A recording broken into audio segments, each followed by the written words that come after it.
Hello there, welcome to the first episode of my new tutorial series for Jagged Alliance 3. And this one I'll be focusing around all manners of different combat situations, so call it a combat tutorial series of sorts. So today we're going to go into the very basics. We're going to fight the very first fight that the game throws at you. And in this episode, I want to take the time to go over the very fundamental things of combat. And over the course of the episodes, I'm going to focus into different things, different situations, and that's where I want to invite you, dear viewers, that you drop me your ideas into the comment section, which kind of sector combat you want to see guided through, because this game has a lot of different combats. My plan is to give you an overview, like one video about handguns, about how to dominate a situation with Overwatch, with assault rifles, whatnot. So I'll always bring a different main topic into the combat documentation. But if you want to see like how to conquer H9 or something specific, just let me know in the comment section. So with that all being said, let's finally get into the video, shall we? So I have here the situation that we're right in front of our first enemy squad. We don't see them yet, but I know they are there.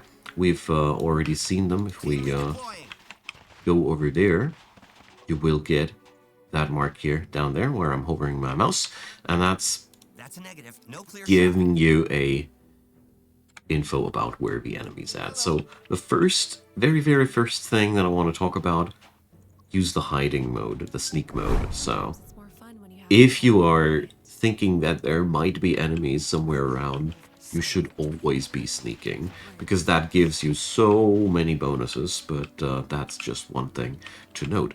So we want to take down these guys, and in the very first episode, everybody in the squad is armed with handguns. That's why I want to talk a little bit more about handguns in this episode in particular.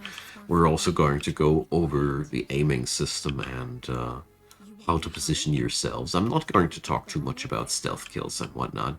That's reserved for later. So we're going to go and sneak forward here.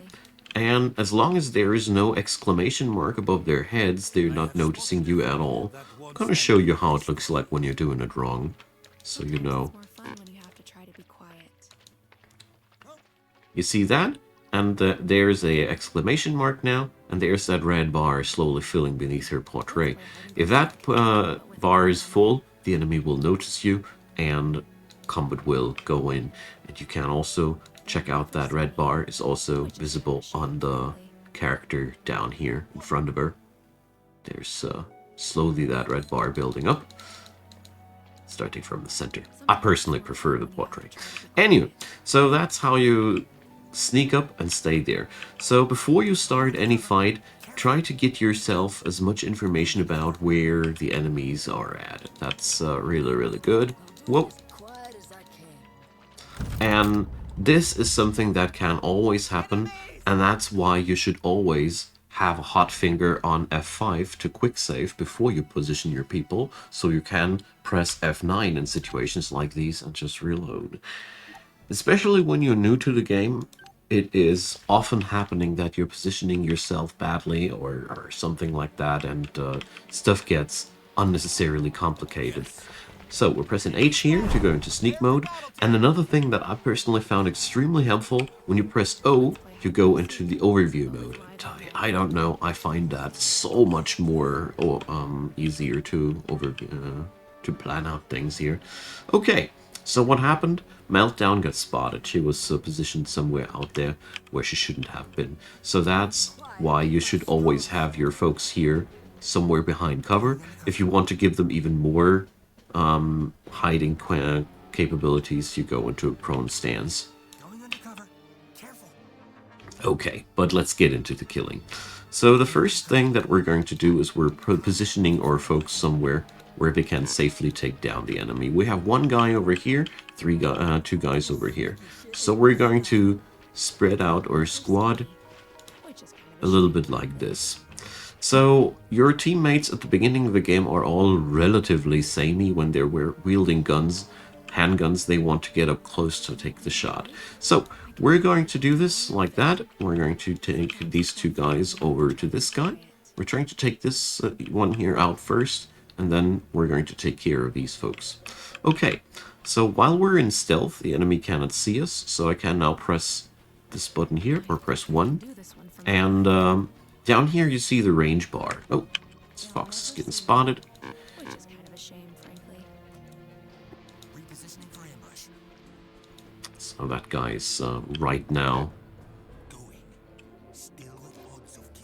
So I wanted to talk about this range bar here.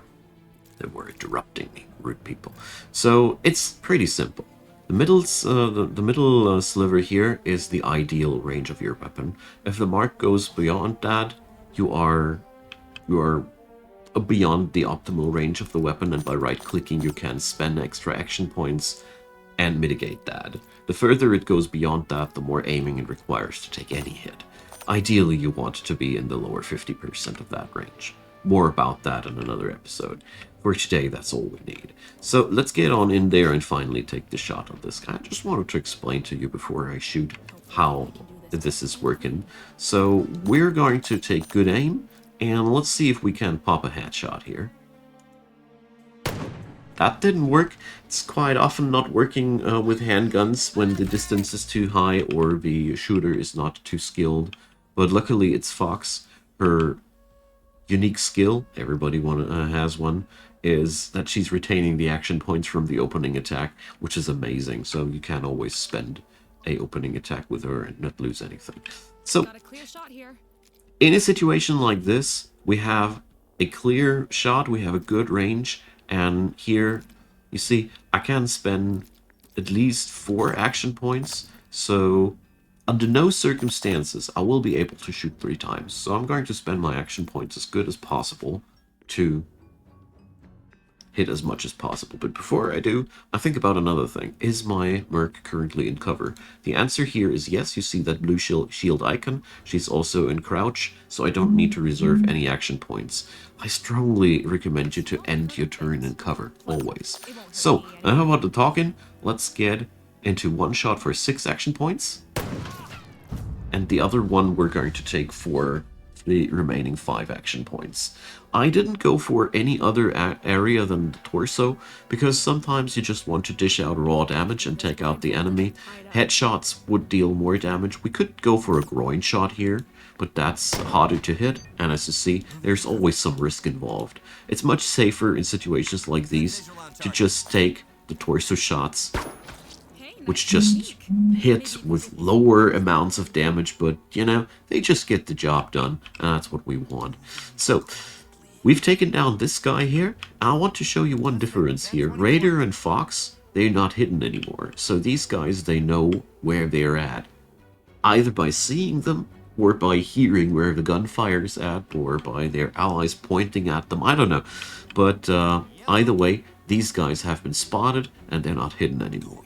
While you're hidden, you have 2 advantages. You hit easier with your shots, and you have a chance to instantaneously kill enemies, a so-called stealth kill.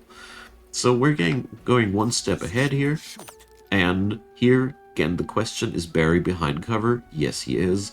We can now take safe shots here, or we could lob an explosive. But 2 enemies are, for me, no excuse for explosives, so we're not going for that. We're going to take the safe torso shots, 5 action points each. As you see here, we're not killing the dude yet, but that's not the issue there. So, I'm gonna move Meltdown over here, but I'm not gonna let her shoot now. I'm gonna put her into Overwatch here. So I'm going to put that cone right there. So several things I'm thinking about here. The cone is not touching Barry as good as I can, because I don't want to provoke friendly fire. And these guys, when they're moving, they're going to be attacked by Meltdown. So let's see how that plays out. I did go for Overwatch because I saw no opportunity to take down both of these guys. So I rather take them while they're moving. And as you see here, Overwatch got out a lot of shots. Meltdown got one response hit. That's because I didn't put her into cover. You see, I traded here the defense for the offense, but I felt like that was an okay deal to take. Often it pays off to quick save before taking decisions like these, because that was a very risky move that I took with Meltdown. If these guys would have been equipped with heavier guns, or if there would have been backup there, that would have been a pretty bad decision. But, you know, I don't want to go too deep into optimizing this. Everything is fine, and we're going to take another guy down here. So we could now go also for Mobile Shot. I just want to talk about Mobile Shot real quick. Mobile Shot is a skill that is unique to handguns and allows your character to reposition and shoot after doing so. So we could, for example, run behind cover and take the shot. The problem about this skill is that it's up to you to determine whether the range and the angle is good or not, because you don't get that fancy screen when you're going for Mobile Shot. It just goes like this. So there's no preview or anything if you use this, but the advantage of that one is you have a very, very high, very, very high efficiency in your action points, because you would take much more action points to actually move and shoot. So it's an effective move, but it is up to you to use it smartly. So after the combat, it's very important to take your best medical merc and bandage that. Immediately bandage if the character is bleeding. You get a little icon for that. So since we didn't suffer any wounds, it's pretty good.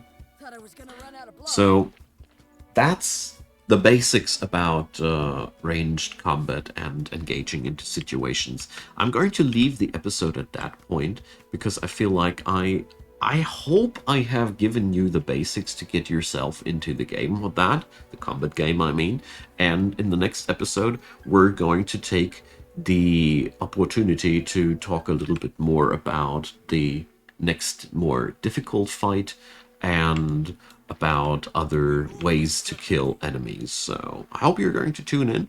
Hope you're going to you like that format, and as like I said, drop me in the comment section which kind of combat situations you'd like a tutorial about.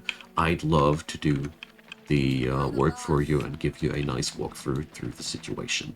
Alright, so leave a thumbs up and also consider subscribing. There's a playlist link down there leading to the entire combat tutorial series, and I hope you enjoyed yourself, and I wish you a great day. See you next time, and bye-bye.